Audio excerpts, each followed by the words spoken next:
You noble diggers, all stand up now. Felix, we got to talk a little bit about Graham Platner. All right, like we have not talked about him much on the show.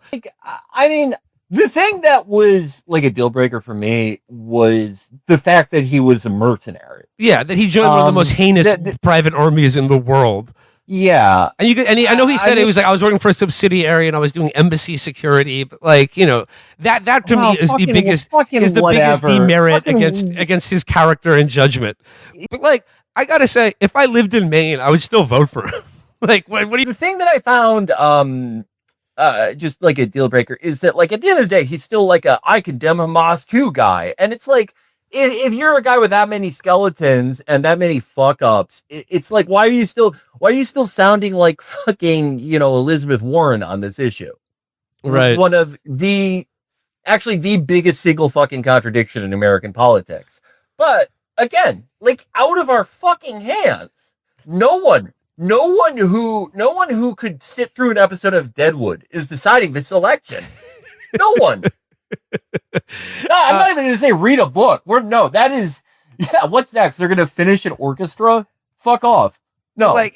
It's difficult for me because the 4 tours of duty in Iraq, becoming a mercenary, that does speak to me to like a deficit in character and judgment, to say the slightest, to say the most mild thing I can say about it.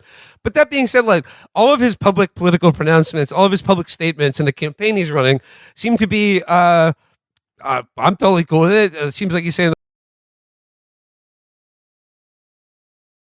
I don't know, how should I put this? The slave auction that happened at a synagogue on the Upper East Side this week and the attendant protests. Like out of our fucking hands. Quote, Mayor Mamdani is deeply opposed to the real estate expo this evening that includes the promotion of the sale of land and settlements in the occupied West Bank, said Sam Raskin, a spokesperson for Mamdani, in a statement to The Intercept.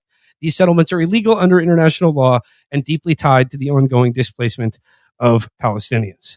So, like, obviously, like every time this happens, there's like protests and counter protests, and then of course, like they've created these like buffer zones to like supposedly like not impede anyone's access to a house of worship. And like a couple things on this, like I think you cease to be a house of worship when you're holding a slave auction inside of it. Like I don't give a shit.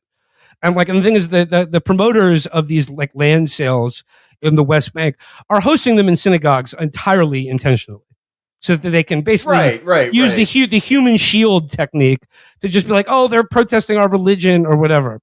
And it's just like, well, like if you make your religion about, killing people and then selling their land illegally, to like having an auction in New York so people from fucking New York and New Jersey can just like move to someone's house that you just killed. Like, if that is your religion, then fuck your religion. But like the main thing I want to say here is like, look, on Tuesday, originally it seemed like there was no comment from the mayor's office, but like they did issue a statement condemning this event. But then, like, my attitude on this is like I could issue a statement condemning this fucking slave auction, but like I'm not mayor of New York. I have to keep it real here. Like I'm gonna need something a little bit more from this mayor than a statement condemning this as a violation of international law. And like I'll put it like this: during the campaign, I remember when Mamdani said that if Benjamin Netanyahu visits New York City while he's mayor, he would arrest him, and he would arrest him for his many violations of international law. And people were like, like he didn't violate New York City law. Like, obviously, like there's all kinds of, like people say, oh, he can't really do that. But whatever. I was like, yeah, fuck yeah, arrest this guy. Even if you have to release him immediately, like book him. Just even if he's in jail for like an hour, I don't give a shit. And the thing is, he said in his statement condemning these that these are the illegal land sales that violate international law. But they act like you are unfairly sabotaging him. Like out of our fucking hands. Need I remind them again? This was not randomly he didn't wake up one day and this was part of his platform. He is the one who introduced all of this as a part of his campaign. He very consciously committed to a set of actions, most notably arresting Benjamin Netanyahu when he enters New York, and branded himself as the pro-Palestine candidate in a way that no one else has. Like, out of our fucking hands. You can obviously argue that it was cynical, or that, if not totally snakish, then perhaps too clever by half. Yeah. Maybe like a little bit of an Obama thing. If Obama was leftier but had the same thought process of like, oh, I'm going to show them by like, you know, doing an event with Richie Torres, which is something he's also recently done. And again, bringing this up not even a year before and then abandoning it, that is not pragmatic. That does not. I've said so many people watch like the show House of Cards, and they think that like if like a guy they like lies, they're like, oh, that's good. He's like doing the evil stuff that we need to be. No, he fucked up. Do anything at all to crack down on this kind of crime, and by crime I mean mass murder, theft, and fucking fraud. Okay, like these people are criminals. Maybe they're not committing crimes in New York City. Maybe it's merely a violation of international law, but like clean up the fucking streets. No more of this liberal hug a thug justice system. Not committing to anything that you said, even in the spirit of what you said. It's arguably worse to release a statement after doing that. It's arguably worse because you are.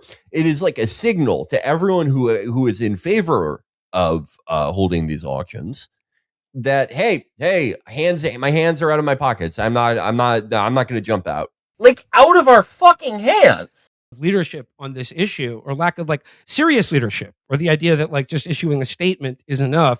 That like that I'm like sabotaging his, or I don't want him to fail, or nothing's ever good enough for me. It's like quite the fucking contrary. What is the end game here? Because it's it's certainly not Zohran in the presidency. That's out. So what is it? Is it he went, oh, this is scarier than I thought.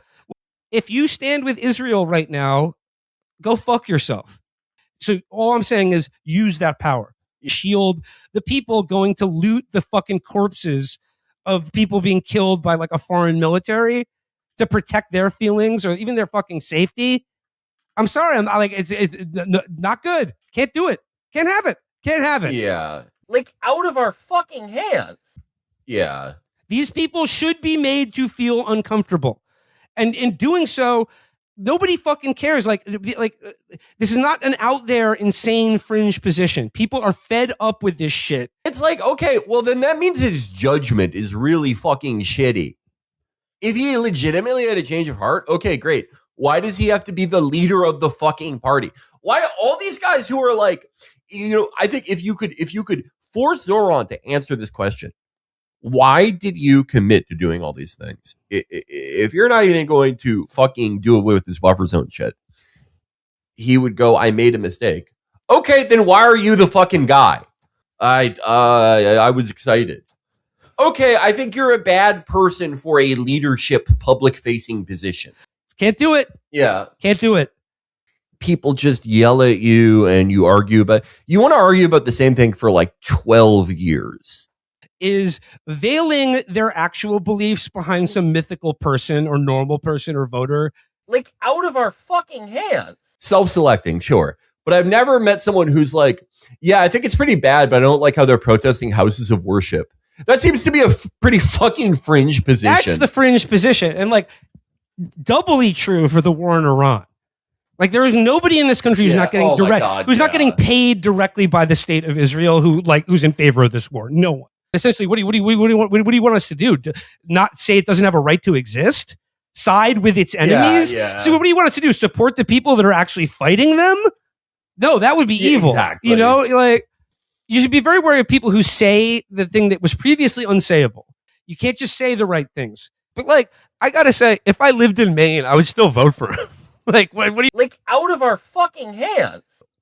Right. One of the biggest single fucking contradiction in American politics. Do anything at all. For any morally compromised sellouts who are attempting to enact plausible reforms. They don't want victory. They don't want power. They want to endlessly critique power. Because do anything at all.